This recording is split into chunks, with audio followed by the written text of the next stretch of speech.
Le fisc peut aller très loin, surtout depuis la rentrée octobre et la promulgation d'une nouvelle loi fiscale pour lutter contre l'évasion fiscale. Alors vous l'avez entendu, à partir de janvier 2018, eh bien l'administration pourra aller fouiller dans vos comptes, mais regardez seulement ce que vous publiez dans vos réseaux publics, Facebook, Twitter ou encore Instagram. C'est une pratique qui existait déjà, mais désormais c'est officiel.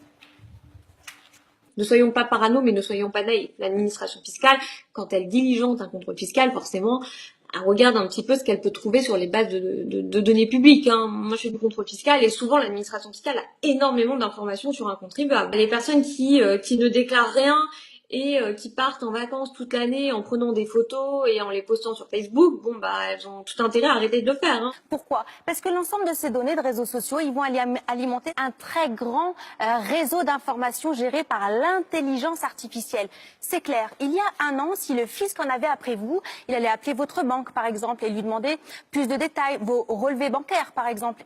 Et la banque, à ce moment-là, s'exécutait.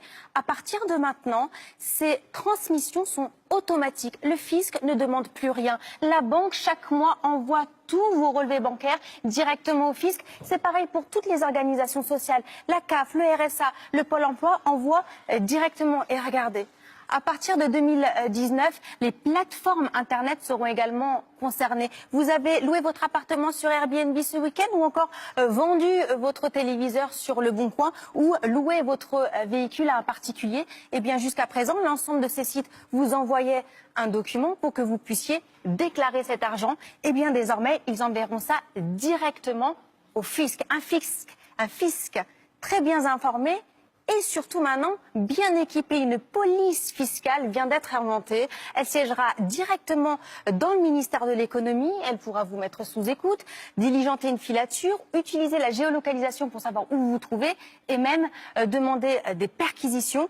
Enfin, regardez, ça c'est une pratique qui vient des pays anglo-saxons. Vous savez, l'argent, la France, généralement, va être un petit peu discret. Alors quand quelqu'un a été pris en flagrant délit, on ne disait rien. Eh bien, désormais, c'est le name and shame. Si vous êtes pris, si vous êtes fraudeur, eh bien, votre nom pourrait apparaître dans la presse.